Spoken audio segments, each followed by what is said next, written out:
नारायण नारायण। श्री महादेवांनी तर सांगून टाकले की मी यात हस्तक्षेप करणार नाही। आता पुढे काय होणार याकडे सर्वांचे लक्ष लागले होते। सती देवी किती लहान होत्या ग बानू, त्यासनी कस काय कळणार पैकी? त्या तर त्यांचं बा सांगत्याल तसंच वागणार की, आणि इतक्या लहानपणी त्यासनी कस काय ठाव पडणार का त्या कोण होत्या म्हणून? श्री सती देवींना प्रजापती दक्ष यांचे मार्गदर्शन लाभत होते आणि त्यानुसार ध्यान धारणा सुरूच होती। आणि अशातच एक दिवस एक अशी घटना घडली ज्याची प्रजापती दक्ष यांनी कल्पना देखील केली नव्हती। तेव्हा काय घडलं होतं मुनिवर? हे देवी, आपणास तर सारं काही ज्ञात आहे, तरी देखील बानूला साऱ्याचे संकेत ध्यानात यावेत म्हणून तुम्ही हे सारं करत आहात। खरोखरीच देवी, आपण थोर आहात। वय महाराज, असं काय झालं? त्या दिवशी नेमकं काय झालं हे आता आपण जाणून घेऊच। या आख्यानाच्या माध्यमातून सगळ्यांनाच हे कळेल की शिव आणि शक्ती यांच्या मिलनावर बंधन आणणे किंवा तसा प्रयत्नही करणे हे अशक्यप्रद आहे। ओम नमः शिवाय, ओम नमः शिवाय, ओम नमः शिवाय, ओम नमः शिवाय, ओम नमः शिवाय। स्वामी, आज आपण सतीला आपल्या आराध्यांचे नामस्मरण तथा पूजन कसे करावे हे सांगितले। मला खात्री आहे यामुळे तिला निश्चितच आपल्या आराध्यांचा आशीर्वाद प्राप्त होईल। स्वाभाविक आहे देवी, ती दक्षची कन्या आहे, या प्रजापती दक्षची कन्या आहे, कुणी साधी कन्या नाही। आजवर मी माझ्या आराध्याची जशी ध्यानधारणा करत आलो आहे तशी ती तिच्याकडूनही होईल यात शंका नाही। मला खात्री आहे स्वामी, आपल्या इतर कन्यांप्रमाणेच ती देखील तुम्ही सांगितल्यानुसार सृष्टीच्या पालकत्वाचं दायित्व ज्यांच्यावर आहे अशा श्री नारायणांचे ध्यान करत जाईल। तिच्यावर त्यांची कृपा दृष्टी राहील। अवश्य देवी। ओम नमः शिवाय, ओम नमः शिवाय, ओम नमः शिवाय, ओम नमः शिवाय। हे काय चालले आहे देवी? स्वामी, मला याची काहीच कल्पना नाही। आजवर आमच्या आज्ञेशिवाय या सृष्टीत काहीही घडलेले नाही। असे असताना त्या शिवाचे नामस्मरण माझ्या कानावर कसे पडते आहे? या राजभवनात हे दुस्साहस कोण करत असावे? स्वामी, तुम्ही शांत व्हावे, तुम्ही क्रोधित होऊ नये। हे शक्य नाही। हे नामस्मरण कोण करत आहे हे आज मला पाहावंच लागेल। त्याला माझ्या कठोर शासनाला सामोरे जावेच लागेल। ओम नमः शिवाय, ओम नमः शिवाय, ओम नमः शिवाय, ओम नमः शिवाय।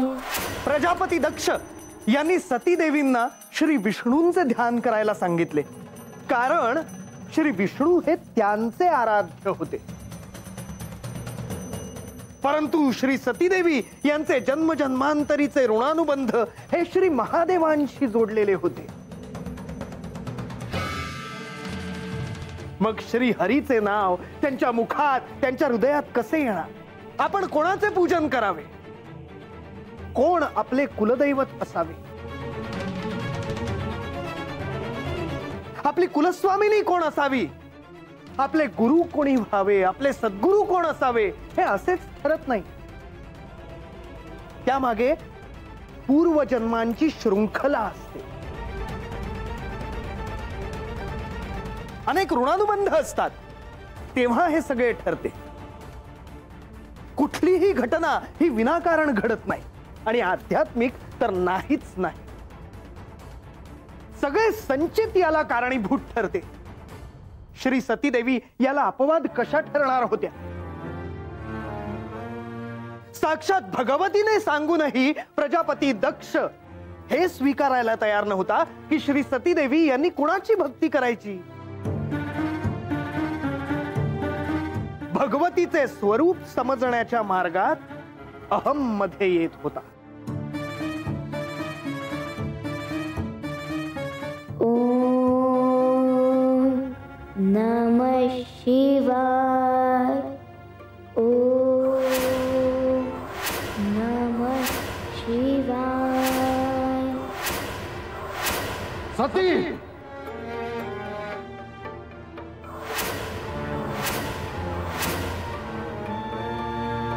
बाबा तुम्ही? हे काय करत आहेस तू सती? मी तर परमेश्वराची आराधना करत आहे. सती, बाळ तू एक कोणाचे नामस्मरण करत आहेस? सती, या प्रश्नाचे उत्तर तू द्यायला हवेस. आई, बाबा, मी खरंच त्या परमेश्वराची साधना करत होते. मग त्या शिवाचे नामस्मरण आमच्या कानावर कसे आले? हे तर मी तुला शिकवलेले नाही. मी तुला हीच दीक्षा दिली का? श्री विष्णू हे माझे आराध्य आहे, त्यांची पूजा कशी करायची ही दीक्षा मी तुला दिली आहे. आणि तू हे काय करत आहेस? आराध्य कोणतेही असले तरी तत्व एकच आहे ना बाबा.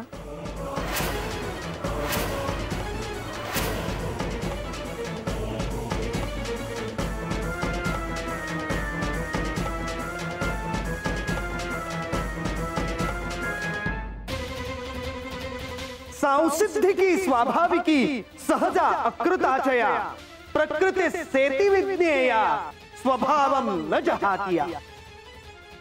सम्यक सिद्धीने प्राप्त झालेली, स्वभावतःच असलेली, जन्मानेच लाभलेली आणि अकृत्रिम अशी जी तिला प्रकृती म्हणतात, ती आपला स्वभाव कधीही सोडत नाही.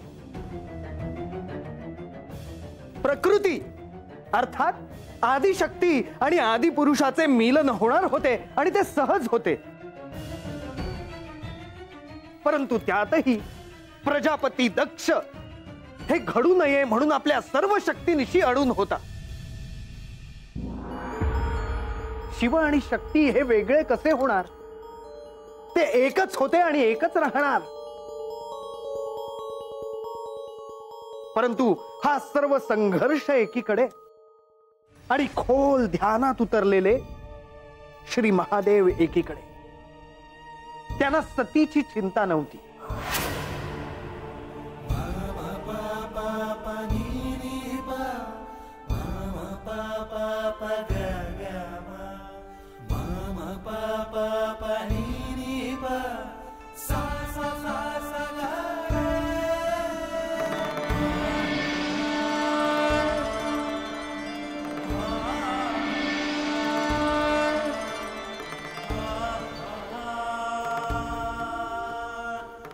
देवा, सतीदेवींचे हे आख्यान आज इथेच थांबवावे लागणार. सूर्यास्त झाला. हे देवी परमेश्वरी, हे आख्यान करत असताना जर काही न्यून राहिले असेल तर क्षमा असावी. अपराध सहस्राणि क्रियन्ते हर्निशं मया